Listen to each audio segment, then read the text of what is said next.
Assalamualaikum murid-murid. Apa khabar semua? Moga sentiasa dalam peliharaan Allah Subhanahu Wa Taala. Baiklah, sebelum kita mulakan pelajaran, Ustazah berpesan dulu ya.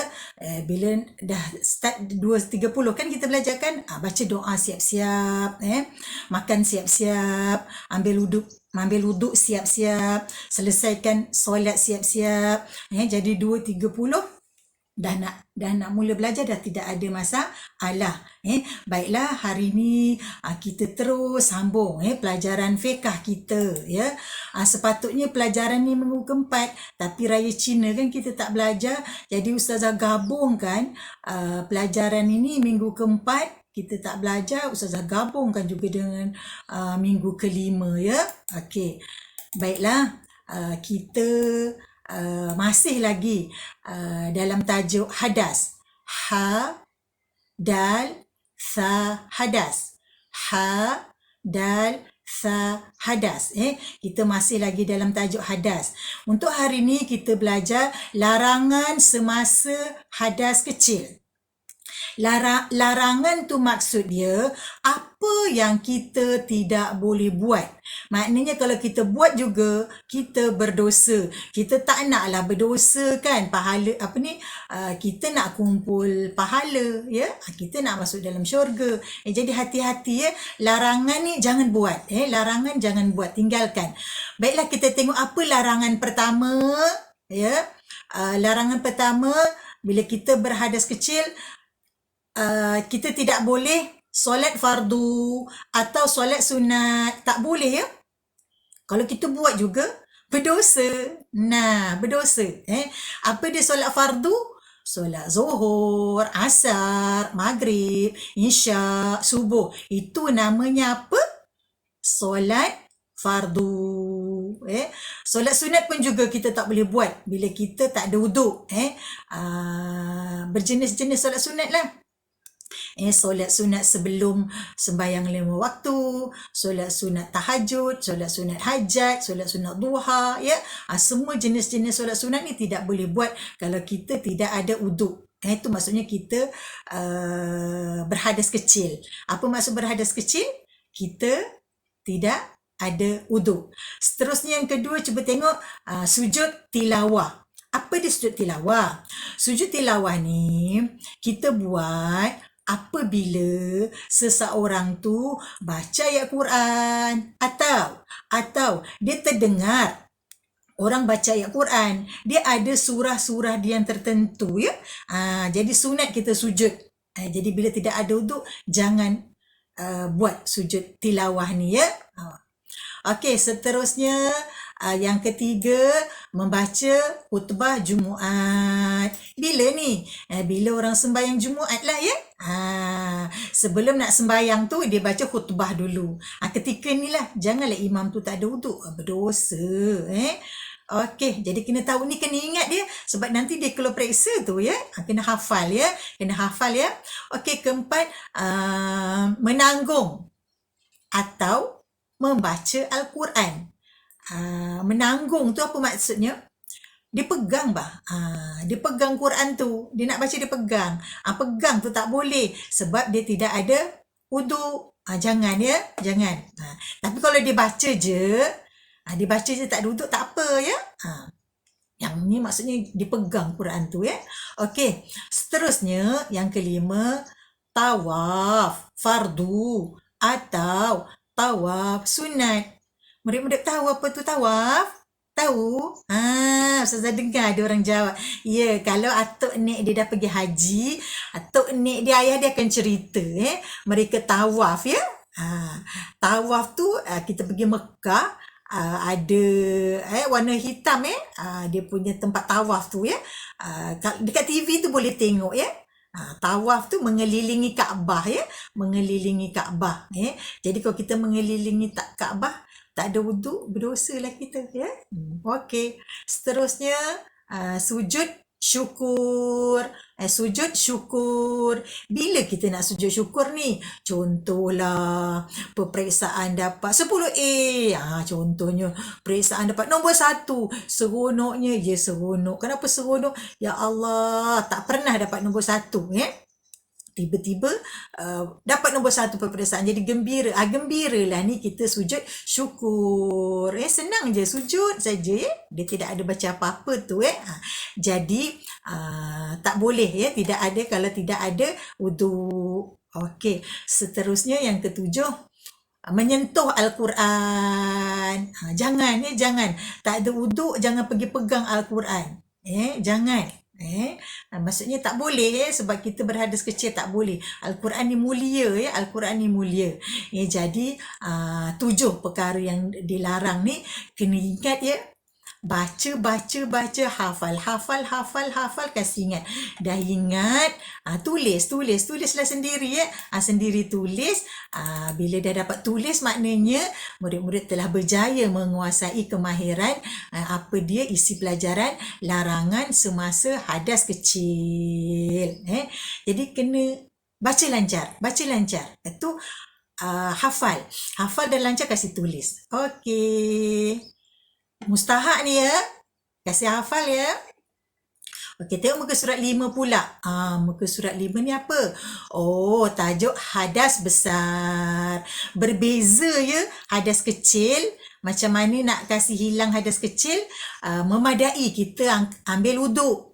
Memadai kita ambil wuduk. Jadi tergugurlah hadas kecil setelah kita ambil wuduk. Berbeza dengan hadas besar. Hadas besar ni macam mana dia nak terangkat, macam mana dia nak tergugur sekiranya berlaku seseorang tu berhadas besar. Contoh, ustazah lah ustazah datang darah haid ustazah datang darah haid jadi bila ustazah datang darah haid, ustazah haram sembahyang, haram berpuasa, tak boleh sebab kita berhadas besar jadi bila ustazah boleh puasa, bila ustazah boleh sembahyang? Selepas darah haid ustazah tu kering. Apa maksud kering? Dah tidak ada lagi dekat saluran. Dia ada 2 saluran tempat buang yang kecil, tempat buang yang besar. Tempat buang yang kecil satu lagi di bawah tu tempat darah haid keluar dekat situ dah juga kita dilahirkan jadi bila darah tu dah kering, maknanya sudah tidak ada lagi darah tu. Maknanya ketika itu ustazah dah boleh pergi mandi wajib. Apa tu mandi wajib? Mandi tu kena pasang niat. Sahaja aku mengangkat hadas besar kerana Allah Ta'ala. Sahaja aku mengangkat hadas besar kerana Allah Ta'ala. Kalau ustazah tak pasang niat, ustazah tak baca niat, niat tu sebenarnya lintasan hati. Kalau ustazah tak, masa ustazah mandi, ustazah tak ada baca lintasan hati ustazah tu tak ada, sahaja aku mandi hadas besar kerana Allah Ta'ala, maka mandi wajib tu tidak sah. Kenapa tak sah? Sebab mandi wajib mesti pasang niat. Kena baca niat. Niat tu apa? Lintasan hati. Baiklah. Tengok pengertian. Apa maksud pengertian? Erti hadas besar. Ataupun pengertian hadas besar. Ini mesti hafal Memang periksa keluar sangat. Semua pengertian ni apa-apa tajuk kena hafal. Baca kasih lancar. Lepas kasih lancar, cuba tulis. Ikutlah ustazah pesan insya-Allah akan cemerlang. Okey. Hadas besar ialah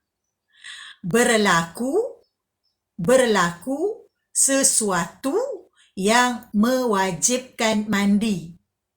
Apa maksud berlaku sesuatu? Itulah yang ustazah cerita tadi kan. Contoh ustazah datang darah haid. Itulah maksudnya berlaku sesuatu. Bila ustazah datang darah haid, selepas kering darah ustazah kena mandi wajib, mandi hadas besar. Apa lagi hadas besar? Berjima. Apa tu berjima? Perhubungan orang suami isteri perhubungan orang suami isteri untuk melahirkan zuriat. Tu bila dia berjima, dia kena mandi hadas besar. Itu maksudnya berlaku sesuatu. Okey, hadas besar ialah ikut ni sama-sama, berlaku sesuatu yang mewajibkan mandi.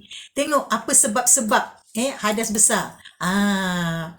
Apa sebab-sebab hadas besar? Ini kena hafal. Kenapa dia kena mandi wajib? Kenapa? Apa sebab dia kena mandi wajib? Okey, mari kita tengok. Keluar air mani sama ada sengaja ataupun tidak sengaja. Air mani ni bau dia busuk ya. Inilah terjadinya kita, terjadinya ustazah, terjadinya kamu, terjadinya manusia ni daripada air mani. Dia terkeluar, itulah terjadinya zuriat, terjadinya kita. Jadi keluar ni sama ada sengaja atau tidak, maksudnya melakukan perhubungan suami isteri untuk mendapatkan zuriat, ataupun dia lihat gambar lucah. Apa tu gambar lucah? Gambar yang tak senonoh lah. Gambar yang tak ada baju. Dia tengok tiba-tiba terkeluar air maninya. Kenapa keluar air mani? Sebab dia tengok gambar lucah. Jadi dia kena mandi hadas besar. Kedua, kenapa dia kena mandi hadas besar? Berlaku persetubuhan. Persetubuhan tu cakap bahasa Melayu. Bahasa Arabnya berjima'. Berjima' tu melakukannya perhubungan jenis suami isteri, orang yang baru kahwin, dia melakukan perhubungan jenis, ini namanya jima' ya. Inilah dia kena mandi hadas besar ya. Dia melakukan perhubungan jenis suami isteri ya. Okey, walaupun tidak keluar air mani, walaupun air mani tu tak keluar, dia dah melakukan persetubuhan, dia kena mandi wajib. Ketiga, haid. Apa tu haid? Darah yang keluar daripada rahim perempuan yang telah baligh. Okey, maaf cakap, Ustazah terangkan sikit. Darah haid ni dia keluar daripada kemaluan orang perempuan ya. Dia ada dua lorong. Lorong atas tu tempat keluar kencing. Lorong bawah tu tempat keluar darah haid, dan di situlah juga keluarnya kita. Bila mak kita lahirkan kita, kat situlah kita darah haid tu keluar ya. Jadi bila darah haid ni keluar, umur dia baligh tu 9 tahun ya. Kalau umur dia 8 tahun, dia keluar darah.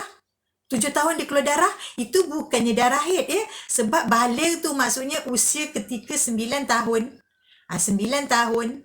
Baru kalau darah tu keluar, baru dinamakan darah haid. Maka dia kena mandi wajib. Apa tu mandi wajib? Kena pasang niat bila nak mandi. Okey. Seterusnya nifas. Nifas ni lain, wiladah ni lain ya. Kena ingat dia kalau periksa keluar, apa tu nifas kena ingat, apa tu wiladah kena ingat ya. Wiladah bersalin atau lahir anak. Kalau darah nifas, darah yang keluar daripada rahim perempuan selepas. Ingat.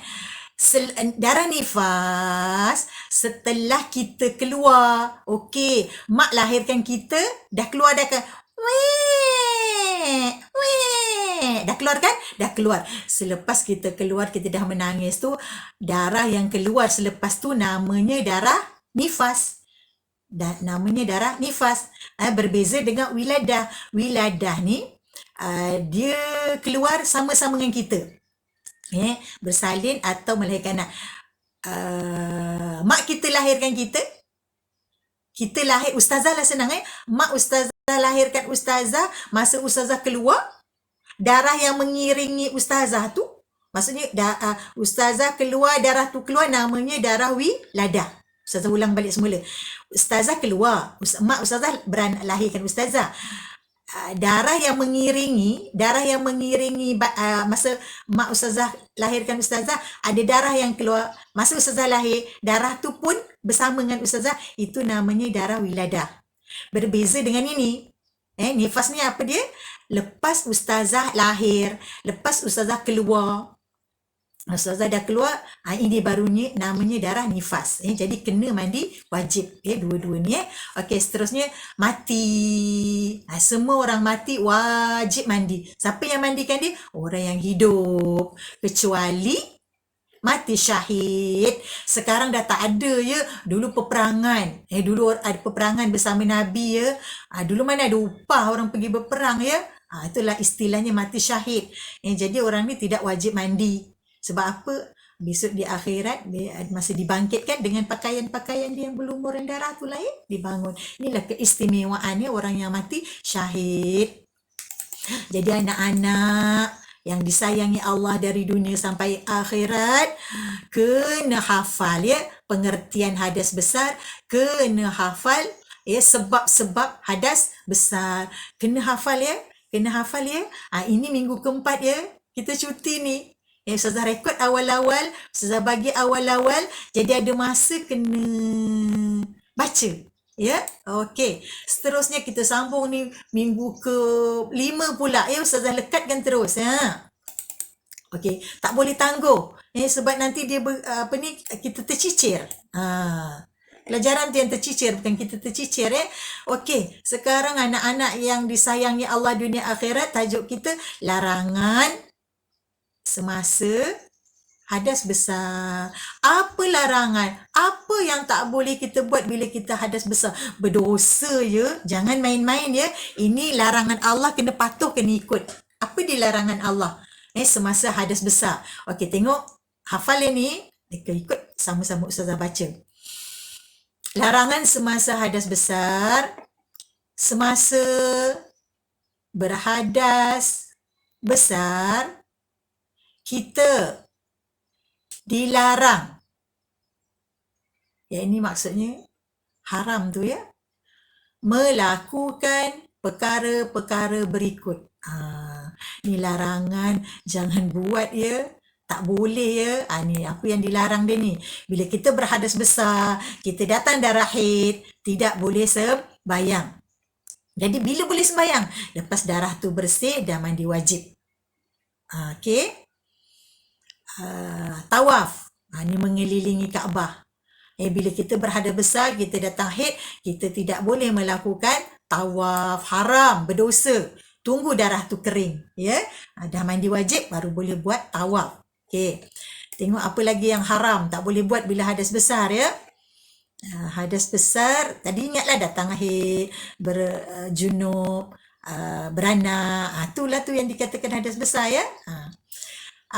Berhenti atau berulang alik dalam masjid. Kita datang darah haid, kita pergi berulang alik, jalan sana, jalan sini sesuka hati kita, sedangkan kita datang darah haid. Jangan, haram, tak boleh ya.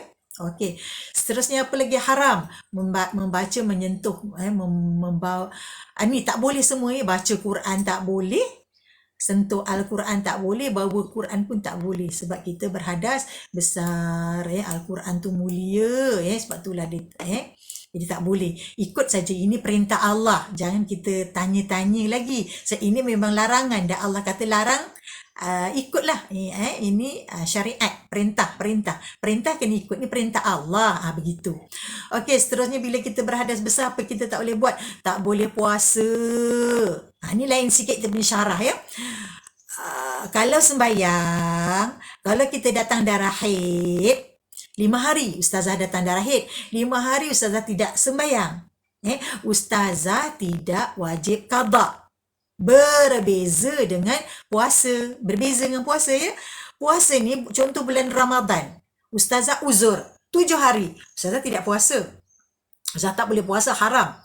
Selepas darah bersih, dah mandi wajib, dah habis dah 30 Ramadan, selepas 30 Ramadan, lepas satu raya, dah boleh start dah Ustazah nak qada puasa Ustazah ya. Puasa dia ni lain sikit. Maksud lain tu dia kena qada. Kalau sembahyang tidak wajib qada. Kalau datang darah haid. Tetapi puasa ni wajib qada. Apa tu qada? Ganti. Kita tak puasa dalam bulan Ramadan. Kita tak puasa. Kenapa tak puasa ya? Oh, datang darah haid. Jadi bila kita datang darah haid, kita tidak wajib berpuasa. Kalau puasa berdosa. Tapi kita wajib qada. Apa itu qada? Ganti. Apa itu ganti? Bayarlah. Bila selesai dah bulan Ramadan, start hari raya kedua dah boleh dah qada ya. Okey. Jadi larangan semasa hadas besar. Kena ingat ya. Kena ingat. Itulah kena lancarkan dulu. Ulanglah. 3 kali. Alamak tak ingat. 7 kali. Alamak tak ingat. 21 kali. Tak ingat. InsyaAllah sebenarnya ingat. Kamu mintalah dengan Allah. Ya Allah, berkat aku baca 7 kali ya Allah. Engkau fasihkanlah lidahku ya Allah. Engkau ingatkanlah pelajaran yang aku hafal ya Allah. Begitu. Kan dah ada wuduk tadi. Nah. Okey. Tengok. Sekarang lah, apa lagi pelajarannya? Cara menyucikan hadas. Cara menyucikan hadas. Ya. Kanak-kanak, mari kita membaca dan mengingati cara-cara bersuci dari hadas kecil dan hadas besar.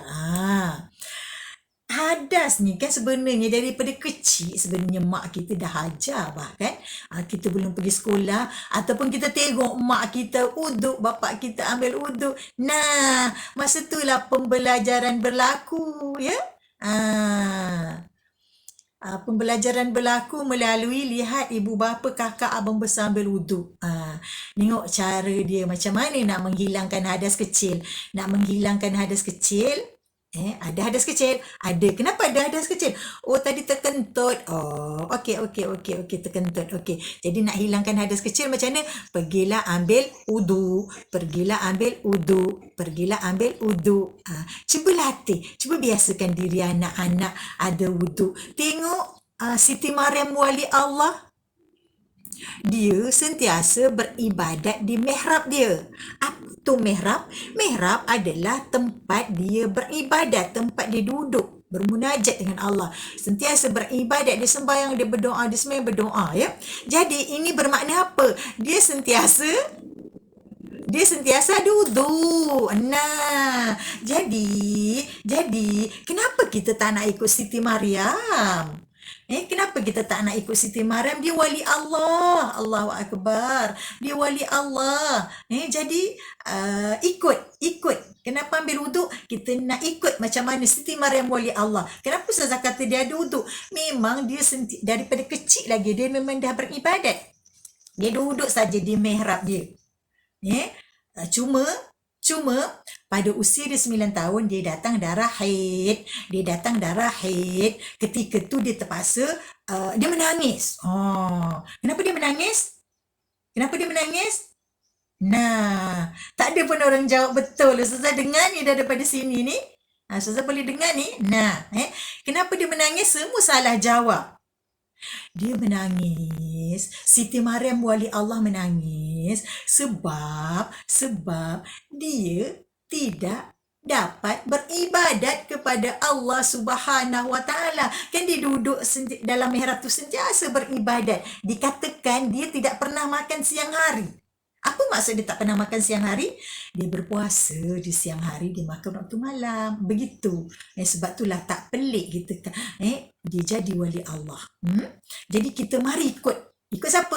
Ikut Siti Mariam wali Allah. Ustazah pun buat. Walaupun umur Ustazah dah 50 lebih ni, Ustazah buat ni. Jadi anak-anak kalau buat, Masya Allah, kita dipelihara oleh Allah Subhanahu Wa Taala ya. Cuba jadikan amalan wuduk. Selepas kita belajar hadas kecil, hadas besar. Okey. Tengok sini. Hilangkan. Jadi ambil wuduk ya. Nak hilangkan hadas kecil, cara dia macam mana? Ambil wuduk. Ikutlah macam mana Siti Mariam wali Allah. Dia menangis tadi sebab dia sedih.